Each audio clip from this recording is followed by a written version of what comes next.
Hi all welcome to Blasters arena. Super കപ്പിലെ രണ്ടാമത്തെ മത്സരത്തിന് വേണ്ടി കേരള ബ്ലാസ്റ്റേഴ്സ് ഇന്ന് ഇറങ്ങുകയാണ്.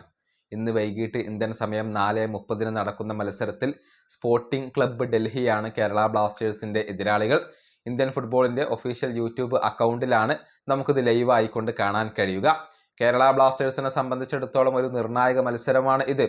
ഈ മത്സരത്തിൽ മികച്ച ഒരു വിജയം സ്വന്തമാക്കിയാൽ മാത്രമേ കേരള ബ്ലാസ്റ്റേഴ്സിന് സെമി ഫൈനൽ സാധ്യതകൾ നിലനിർത്താൻ സാധിക്കുകയുള്ളൂ.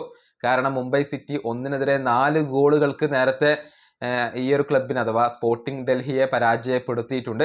അതുകൊണ്ട് തന്നെ ബ്ലാസ്റ്റേഴ്സിനും ഒരു മികച്ച റിസൾട്ട് ഇവർക്കെതിരെ അനിവാര്യമായി വരികയാണ്. ഏതായാലും ഇന്ന് സ്പോർട്ടിംഗ് ക്ലബ്ബ് ഡൽഹിക്കെതിരെ കേരള ബ്ലാസ്റ്റേഴ്സ് ഇറങ്ങുമ്പോൾ ഏറ്റവും ശ്രദ്ധിക്കേണ്ട ഒരു കാര്യം എന്തെന്നാൽ കേരള ബ്ലാസ്റ്റേഴ്സിനെ നന്നായി അറിയാവുന്ന ഒരു പരിശീലകനാണ് ഡൽഹിയുടെ ഭാഗത്തുള്ളത്. മറ്റാരുമല്ല, കഴിഞ്ഞ സീസണിൽ കേരള ബ്ലാസ്റ്റേഴ്സിന്റെ മുഖ്യ പരിശീലകനായിക്കൊണ്ട് തന്നെ പ്രവർത്തിച്ച തോമസ് തോർസ് ആണ് ഇപ്പോൾ ഡൽഹിയുടെ പരിശീലകൻ. ഒരുപാട് കാലമായി ബ്ലാസ്റ്റേഴ്സിനോടൊപ്പം ഉണ്ടായിരുന്ന വ്യക്തിയാണ് തോമസ്.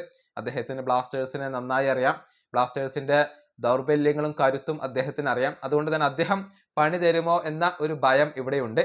പക്ഷേ ഡൽഹിയേക്കാൾ എന്തുകൊണ്ടും മികച്ച രൂപത്തിൽ കളിക്കുന്ന ടീം അതിപ്പോൾ കേരള ബ്ലാസ്റ്റേഴ്സ് തന്നെയാണ്. ആ ഒരു അഡ്വാൻറ്റേജ് കേരള ബ്ലാസ്റ്റേഴ്സ് മുതലെടുക്കും എന്നാണ് പ്രതീക്ഷിക്കപ്പെടുന്നത്. തോമസിനെ പരാജയപ്പെടുത്താൻ ഡേവിഡ് കാറ്റലിക്ക് കഴിയും എന്ന് തന്നെയാണ് പ്രതീക്ഷിക്കപ്പെടുന്നത്. ഇനി ഡൽഹിയുടെ നിരയിലേക്ക് വരുമ്പോൾ അവിടെ കേരള ബ്ലാസ്റ്റേഴ്സ് സൂക്ഷിക്കേണ്ട ഒരു താരമുണ്ട്. അത് മറ്റാരുമല്ല, അവരുടെ ബ്രസീലിയൻ മധ്യനിര താരമായ ആൻഡ്രേ ആൽബയാണ്. അദ്ദേഹം എപ്പോഴും ബ്ലാസ്റ്റേഴ്സിന് അപകടം വിതക്കുന്ന ഒരു താരമാണ്. കഴിഞ്ഞ മുംബൈ സിറ്റിക്കെതിരെയുള്ള മത്സരത്തിൽ ഡൽഹിക്ക് വേണ്ടി ഏറ്റവും മികച്ച പ്രകടനം പുറത്തെടുത്ത താരങ്ങളിൽ ഒരാൾ ആൽബയാണ്. അദ്ദേഹം ഒരു ഗോൾ കണ്ടെത്തിയിട്ടുണ്ട്. ഇതിനു മുൻപ് കേരള ബ്ലാസ്റ്റേഴ്സും ഡൽഹിയും തമ്മിൽ ഏറ്റുമുട്ടിയ മത്സരം അഥവാ ഡൽഹി നേരത്തെ ഹൈദരാബാദ് ആയിരുന്നു. ബ്ലാസ്റ്റേഴ്സും ഹൈദരാബാദും തമ്മിൽ ഏറ്റുമുട്ടിയ മത്സരം അത് 1-1 എന്ന സമനിലയിൽ കലാശിക്കുകയായിരുന്നു. അതിനു മുൻപ് നവംബർ 7-ാം തീയതി കേരള ബ്ലാസ്റ്റേഴ്സ് ഹൈദരാബാദിനോട് 1-2 ഗോളുകൾക്ക് പരാജയപ്പെട്ടിരുന്നു. അന്ന് ബ്ലാസ്റ്റേഴ്സിനെ പരാജയപ്പെടുത്തിയത് ഇതേ ആൽബയാണ്. അന്ന് 2 ഗോളുകളാണ് ആൽബ നേടിയിട്ടുള്ളത്. അതുകൊണ്ടായിരുന്നു ബ്ലാസ്റ്റേഴ്സ് അന്ന് പരാജയപ്പെട്ടത്. അതേ ആൽബ ഇപ്പോഴും ഡൽഹിയിൽ ഉണ്ട് എന്നുള്ളത് എടുത്തു പറയേണ്ട ഒരു കാര്യമാണ്. അദ്ദേഹത്തെ കേരള ബ്ലാസ്റ്റേഴ്സ് ഒന്ന് സൂക്ഷിക്കേണ്ടതുണ്ട്.